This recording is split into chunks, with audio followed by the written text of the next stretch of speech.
Greetings, fellow nerds. It's a little bit after midday here in Toledo. Back in the Mech Boy shop again.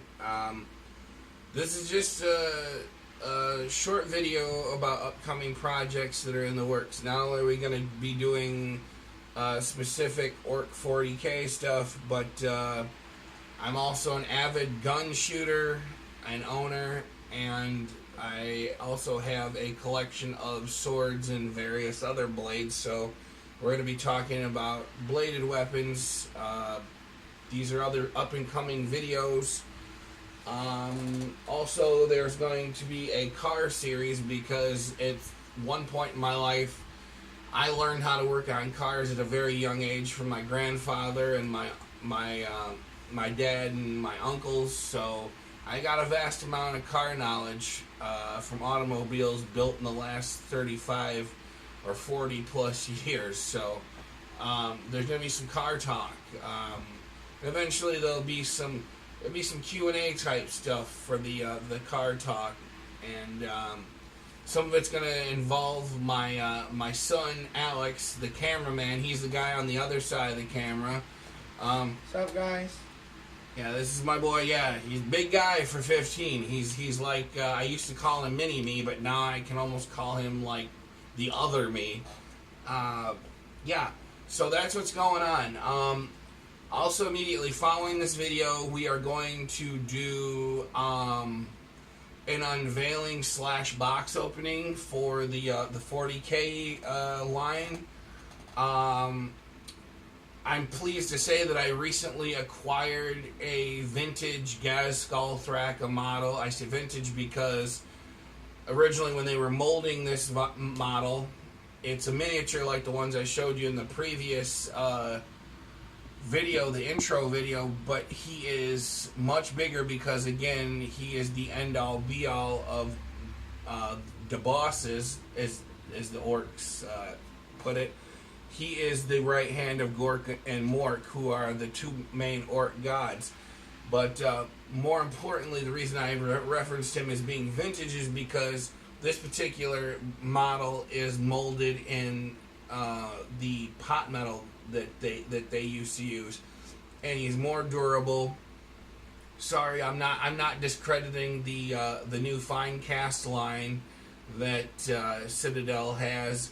But I did own a fine cast version of Gaz Skull in the plastic resin. It's a new type of plastic resin that they've come out with. I don't particularly care for it. I regretted getting rid of my old Gaz Skull metal model. So what I'm going to show you is one of my most prized possessions, freshly coming out of the box, never touched by human hands, completely and utterly in pristine shape. There'll actually be a video possibly of me putting him together at a later date, because I may go into showing you guys how to work metal miniatures, but mainly my when it comes to the miniatures, mainly my forte is the plastics. I love them. They're easy to convert, easy to do a lot of things with. But I do know how to work the metal minis too. In fact, like I showed you the War Boss yesterday, the guy with the Iron God jaw and the custom arm with the shooter, he's a combination of metal bits and plastic bits. There are minis that exist like this. Sometimes they come right from the factory, plastic body, but they might give you metal arms. Not so much so anymore, but in any case, they do still exist and guys still use them. So yeah, I just want to take a minute to tell you guys about the up-and-coming videos, and hope you guys tune in and subscribe. It's been a pleasure. Thank you to my already small following that I acquired in a matter of hours early this morning. Thank you guys for subscribing and watching. I really appreciate the love.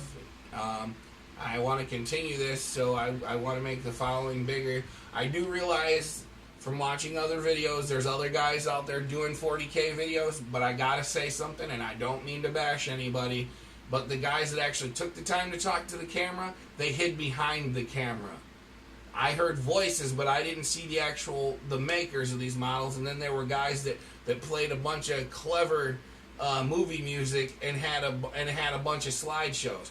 I'm not here to do all that. I'm not here to do glamour and slideshows. I'm here to show you in the raw what it's like to model these things and what it's like to put them together. And again, they are a labor of love. As you know, as you can attest, I showed you some examples last night, early this morning, of some scratch built videos of vehicles. But I'm also going to one other thing here. These right here are an up and coming project that I just spur of the moment started doing. But I'll explain those later. These little flying vehicles here. These are all scratch built as well. A creation. This is my own intellectual property using GW parts from my parts bin. But these are fine examples of scratch built vehicles. You know, I grew up doing, playing with things like Legos and Transformers, and those things allowed me to expand my imagination, and I'm proud to say my son's followed in my footsteps a little bit. He's a Lego guy. He collects Legos, and I'm trying to push him to do some Lego videos and some other stuff. He pushed me to do this, so I'm proud of him. The kid's got some, got some moxie. He's got some balls, so I'm really proud of him. Anyhow, I'm also going to at a later date release some painting videos again. Like I said I was going to show you some tips and tricks and techniques. That's coming. So again, I hope you guys tune in and subscribe. Thank you for the love. Peace and love to all my fellow nerds. Love you guys. Have a good one.